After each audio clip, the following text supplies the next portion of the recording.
Всем привет, друзья! Вчера, 23 апреля, в полдень, Яндекс, российская IT-компания, без особых презентаций и прочего, анонсировала свой новый продукт – банковскую карту Яндекс Плюс. Я когда прочитал эту новость, то подумал, выпустили и выпустили, что там может быть особенного. Потом я перешел на их страницу, почитал условия, офигел, и вот карта на следующий день после анонса у меня уже в руках. Для начала и прояснения ситуации, Яндекс не сам выпустил банковскую карту, а он запартнерился с двумя крупнейшими банками в России – это Альфа-банк и Тинькофф. На выбор предлагается 4 карты, 2 кредитных и 2 дебетовых, по одной от каждого банка. И собственно в этом видео я хочу рассказать, какие выгоды вы можете получить, оформив дебетовую карточку от Яндекса. И конечно же, какой банк вы в итоге выбрать, Альфа-банк или Тинькофф. Потому что по условиям обслуживания они отличаются. Лично я думал минут 5, что же выбрать. В итоге я выбрал Тинькофф-банк, но также расскажу, в чем крутость Альфа-банка. Поэтому давайте начинать. Для тех, кто не понимает, при чем здесь Тинькофф и Альфа, если карта-то от Яндекса? Здесь все на самом деле очень просто. Эти два банка являются банками-эмитентами. Они выпускают и обслуживают банковские карты, а Яндекс в данном случае является брендом, под чьим именем эти карты продвигаются. В данном случае банки получают клиентов, привлекают дополнительные денежные средства. Яндекс распространяет свои сервисы и услуги, а мы как клиенты получаем всевозможные плюшки как от Яндекса, так и от банков. И собственно все в шоколаде. Итак, первый и самый главный плюс заключается в том, что выпуск, доставка этой карты в любой город России, а также обслуживание является полностью бесплатным. Не нужно ни за что платить, и это реально круто. Кстати, сам процесс заказа карты крайне прост до безумия. На сайте Яндекса выбирайте банк-эмитент, заполняйте необходимые данные и выбирайте нужную дату и время доставки. И все. У меня на все про все от силы ушло, я не знаю, минуты 2, наверное. Второй плюс – это кэшбэк. Он здесь, пожалуй, да не пожалуй, а точно самый щедрый из всех, которые я когда-либо встречал. Загибаем пальцы. 5% на любые рестораны, кафе и даже уличные ларьки с шавермой. 5% на покупки в любых спортивных магазинах. 5% на образование, начиная от оплаты онлайн-курсов, заканчивая оплатой университета. 5% на развлечения, включая театры, кино, цирки, даже покупку видеоигр, но главное, чтобы все это было оплачено онлайн. Пока что непонятно, работает ли это с кино, по крайней мере, я нигде информацию не нашел. Я не закончил, мы продолжаем. Пятый пункт, это 5% на 15 сервисов Яндекса, начиная от такси, заканчивая едой, афишей, беру и так далее, в общем, практически на все их сервисы. А с разной периодичностью один из 15 сервисов будет с повышенным кэшбэком 10%. А также шестой пункт бюджета, у меня уже пальцы на одной руке закончились, это 1% от всех остальных покупок. Как работает кэшбэк в данном случае? Он суммируется и начисляется один раз в месяц на ваш счет реальными рублями. Третий плюс – это пополнение карты без комиссии в соответствующих банкоматах Альфа-банка или Тинькофф, а также переводом с карт других банков тоже без комиссии. Четвертый плюс – переводы на карты других банков до 20 тысяч в месяц без комиссии. Свыше, понятное дело, комиссия есть, у каждого банка она своя. Но, как мне кажется, 20 косарей в месяц любому среднестатистическому россиянину будет просто с головой. А теперь мы подошли к различиям между двух банков, Тинькофф и Альфа-банк, и посмотрим, в чем же разница и кто где лучше. Первое различие – это лимит кэшбэка. У Тинькофф это составляет 6 тысяч в месяц, у Альфа-банка 7 тысяч в месяц. Но давайте так, при идеальных условиях, если у вас все покупки будут 5% кэшбэком, вам нужно потратить минимум 120 тысяч рублей в месяц. Это, будем говорить, откровенно много. Поэтому лично для меня здесь разницы нет. Хоть 6 тысяч, хоть 7 тысяч в месяц кэшбэка, лично мне все равно. Скажем так, если вы тратите каждый месяц минимум 120 тысяч, то вам вообще по барабану на эту тысячу, давайте будем говорить честно. Второе различие, у Альфа-банка карта является мультивалютной, то есть на ней вы можете сразу хранить рубли, доллары, евро, фунты стерлингов и даже швейцарские франки. У Тинькофф банка карта является моновалютной, на ней можно хранить только российские рубли, по крайней мере так сказано в условиях обслуживания. Третье различие, процент по остатку на счете, здесь все немножко хитро, давайте медленно разбираться.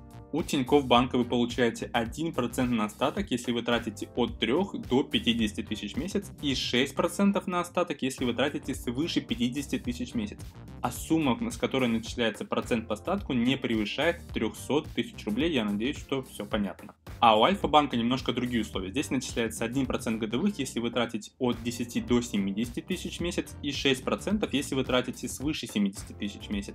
Но здесь нет максимального порога. Вы можете хранить хоть 1, 2, 10 миллионов рублей на карте, и вам будет начисляться процент на остаток. А у Тинькофф банка же максимальный порог это 300 тысяч рублей. Четвертое различие – снятие наличных в банкомате. У Тинькофф банка можно снимать до 150 тысяч в месяц только в банкоматах Тинькофф. У Альфа же банка можно снимать сколько угодно налички в своих банкоматах, а также в банкоматах банков-партнеров. Их по заявлению больше 20 тысяч штук по всей стране. А если банкомат не Альфа-банка и не партнерский, то все равно можно снимать бесплатно, но при условии, что вы тратите в месяц минимум 10 тысяч рублей или у вас среднемесячный остаток на счете равняется 30 тысячам рублей и более. И пятое различие – это дополнительный кэшбэк. У Тинькофф банка есть специальные предложения, по которым можно получать от 3 до 30% дополнительного кэшбэка. Условия всегда разные, нужно уточнять в интернет-банке. У Альфа же банка, к сожалению, никаких дополнительных кэшбэков нет, кроме тех, которые мы перечисляли ранее.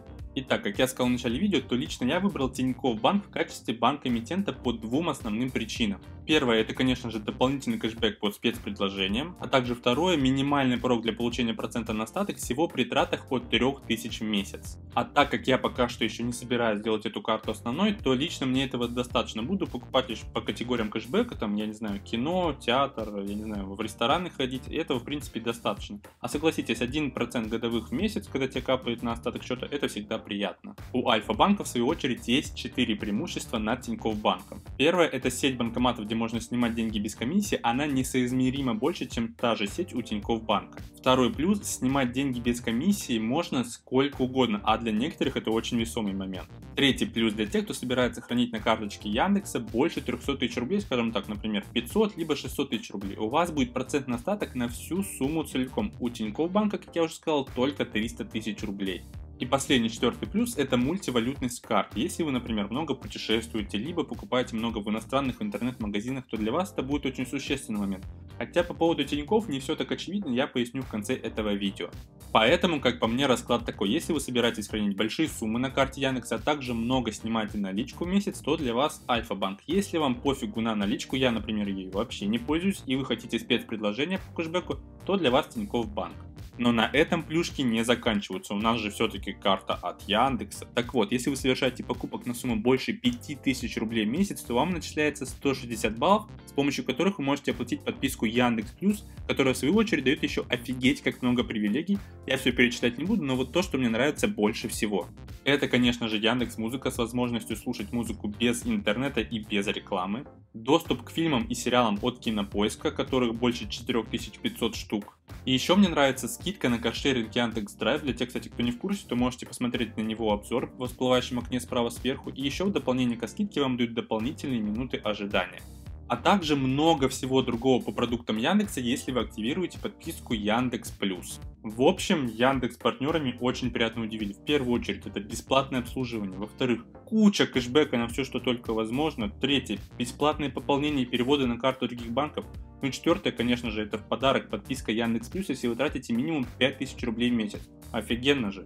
А минусов, как по мне, и нет, особенно если смотреть на плюсы. Лично я до сих пор в шоке. Очень интересно будет пользоваться этой картой, посмотрим. Надеюсь, что ложки дегтя в бочке меда не будет, и все будет именно так, как заявлено. После получения карты, кстати, она мгновенно определилась в Google Pay, даже иконка карты была актуальна, это радует, ребята явно подсуетились. Приложение для карты, кстати, стандартная Тинькофф или Альфа, в зависимости от того, какой банк вы выбрали. Ну и по поводу мультивалютности. Как я говорил ранее, у Тинькофф не заявлена поддержка сразу нескольких валют, хотя в приложении реквизиты все равно есть. Если для вас это критичный момент, то я советую уточнить этот момент в банке, потому что я еще чисто физически не успел проверить работоспособность валютных счетов. Все полезные ссылки вы сможете найти в описании под видео, и если что, они не реферальные, я ничего за это не получаю, так что любители обвинить в рекламе там, где ее нет, успокойтесь, сможете оторвать руки от клавиатуры. Оформлять, кстати, можно хоть две карты одновременно, если вы, конечно же, хотите, потому что запрета на использование только Альфы или только Тинькофф ее нет. Ну а я пока что все равно остаюсь Рокетбанком, потому что меня очень сильно держит их высочайший процентный остаток без ограничения, а также много других плюшек. Если что, то ссылка с обзором на Рокетбанк также будет в описании под видео. Кстати, если вы во время просмотра задавались вопросом, а где же вся основная информация по карте, потому что я показывал несколько проводок и там эту информацию не видно, а я ничего не замазывал. Так вот, номер банковской карты, полное имя владельца, а также время окончания располагаются на задней стороне карты. И как мне сказал представитель Тинькофф банка, теперь это некий новый стандарт. Огромное спасибо за просмотр этого видео, банковская сфера России не может не радовать, вот если бы все остальное также развивалось хорошо. Буду очень благодарен, если вы поставите палец вверх этому видео, чтобы оно лучше ранжировалось на YouTube, потому что я прежде всего старался для вас. Ну и как обычно увидимся в следующих видео, всем большой удачи, всем пока!